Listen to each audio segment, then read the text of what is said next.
Hey guys, so today we are going to read our next 20 pages of our read aloud from the one and only Ivan. And if you remember, our chapters are fairly short. So like this is the next chapter we're reading and it, is not even a page. So I'll try to tell you the chapter name every time we begin. So this one's called Imagination. Someday, I hope I can draw the way Julia draws, imagining worlds that don't yet exist. I know what most humans think. They think gorillas don't have imaginations. They think we don't remember our past and ponder our futures. Come to think of it, I suppose they have a point. Mostly, I think about what is, not what could be. I've learned not to get my hopes up. The next one is the loneliest gorilla in the world. When the Big Top Mall was first built, it smelled of new paint and fresh hay, and humans came to visit from morning till night. They drifted past my domain like logs on a lazy river. Lately, a day might go by without a single visitor. Max says he's worried. He says I'm not cute anymore. He says, Ivan, you've lost your magic, old guy. You used to be a hit. It's true that some of my visitors don't linger the way they used to. They stare through the glass, they cluck their tongues, and then they frown while I watch my TV. He looks lonely, they say. Not long ago, a little boy stood before my glass. Tears streamed down his smooth red cheeks. He must be the loneliest gorilla in the world, he said, clutching his mother's hand. At times like that, I wish humans could understand me the way I can understand them. It's not so bad, I wanted to tell the little boy. With enough time, you can get used to almost anything. The next chapter is TV. My visitors are often surprised when they see the TV Mac put in my domain. They find it very odd, the sight of a gorilla staring at tiny humans in a box. Sometimes I wonder, though, isn't it the way they stare at me, sitting in a tiny box, just as strange? My TV is old, it doesn't always work, and sometimes days will go by before anyone remembers to turn it on. I'll watch anything, but I'm particularly fond of cartoons with their bright jungle colors. I especially enjoy it when someone slips on a banana peel. Bob, my dog friend, loves TV as much as I do. He prefers to watch professional bowling and cat food commercials. Bob and I have seen many romance movies too. In a romance, there is much hugging. I have yet to see a single romance starring a gorilla. We also enjoy old Western movies. In a Western, someone always says, "This town ain't big enough for the two of us, Sheriff." In a Western, you can tell who the good guys are and who are the bad guys, and the good guys always win. Bob says Westerns are nothing like real life. Here's a picture of his TV, very, very, very old TV. The next chapter is The Nature Show. I have been in my domain for 9,855 days alone. For a while, when I was young and foolish, I thought I was the last gorilla on Earth. I tried not to dwell on it. Still, it's hard to stay upbeat when you think there are no more of you. Then one night, after I watched a movie about men in black hats with guns and feeble-minded horses, a different show came on. It was not a cartoon and not a romance, not a Western. I saw a lush forest. I heard birds murmuring. The grass moved and the trees rustled. Then I saw him. He was a bit threadbare and scrawny, and not as good looking as I am, to be honest. But sure enough, he was a gorilla. As suddenly as he appeared, the gorilla vanished, and in his place was a scruffy white animal called, I learned, a polar bear. And then a chubby water creature called a manatee, and then another animal, and then another. And all night I sat wondering about the gorilla I'd glimpsed. Where did he live? Would he ever come to visit? If there was a he somewhere, could there be a she as well? Or was it just the two of us all in this world, trapped in our own separate boxes? Stella is the next chapter. Stella says she is sure I will see another real live gorilla someday. And I believe her because she is even older than I am and has eyes like black stars and knows more than I will ever know. Stella is a mountain. Next to her, I am a rock, and Bob is a grain of sand. Every night when the stores close and the moon washes the world with a milky light, Stella and I talk. We don't have much in common, but we have enough. We are huge and alone, and we both love yogurt raisins. Sometimes Stella tells stories of her childhood or of leafy canopies hidden by mist and the big, busy songs of flowing water. Unlike me, she recalls every detail of her past. Stella loves the moon with its untroubled smile. I love the feel of the sun on my belly. She says, "It is quite a belly, my friend." And I say, "Thank you, so is yours." And we talk, but not too much. Elephants, like gorillas, do not waste words. Stella used to perform in a large and famous circus, and she still does some of those tricks for our show. During one stunt, Stella lands on her hind legs while Snickers jumps on her head. It's hard to stand on your hind legs when you weigh more than 40 men.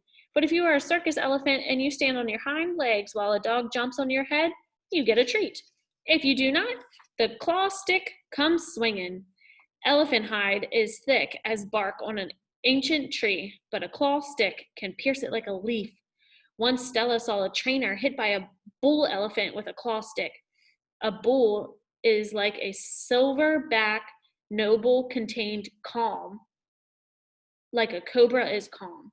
When the claw stick caught the bull's flesh, he tossed the trainer into the air with his tusk, and the man flew. Stella said it was like an ugly bird. She never saw the bull again. Here's a picture of Stella.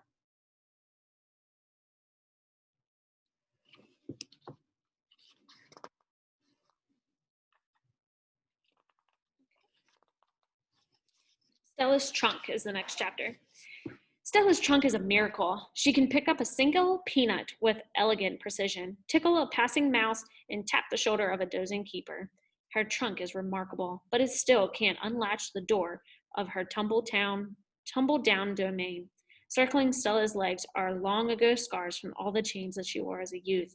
Her bracelets, she calls them, when she worked at the famous circus. Stella had to balance on a pedestal for her most difficult trick. One day she fell off and injured her foot.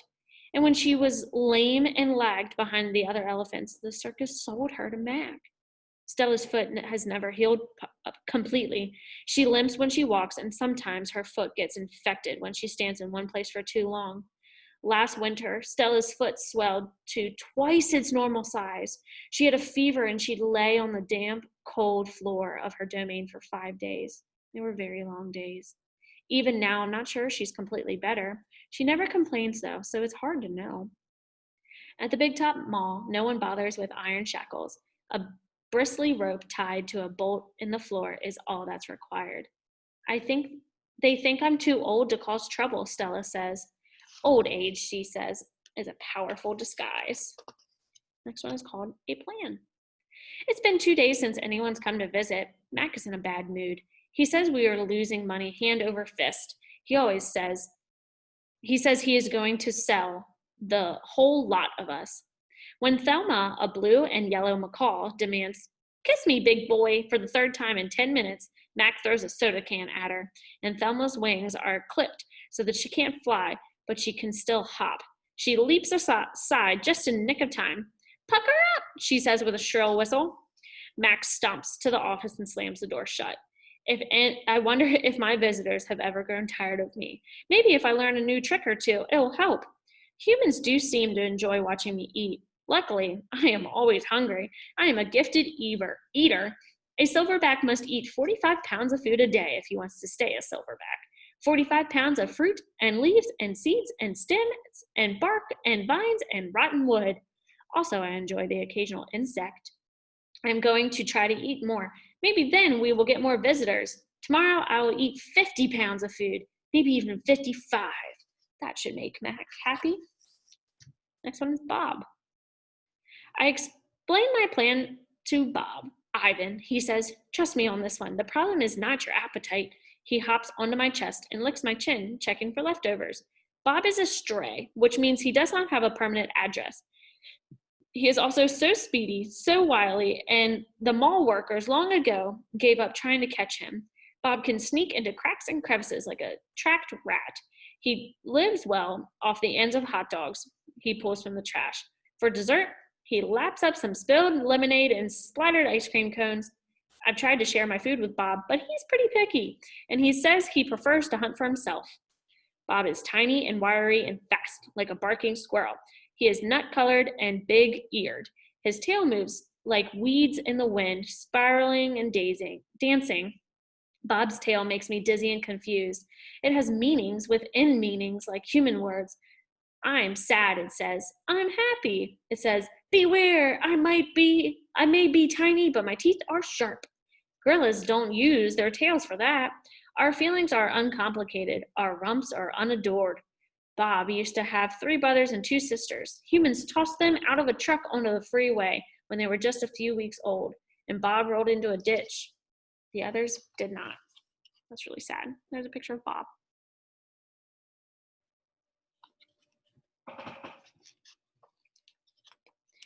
The first night on the highway, Bob slept in the icy mud of the ditch. When he woke up, he was so cold that his legs would not bend for an hour. The next night, Bob slept under one of those dirty hay, under some dirty hay near the Big Top Mall garbage bins.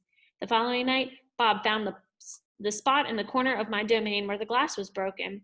I dreamed that I'd eaten a furry donut, and when I woke up in the middle of the dark, I discovered a tiny puppy snoring on top of my belly. It had been long ago since I felt the comfort of another one's warmth that I wasn't sure what to do. Not that I hadn't had visitors.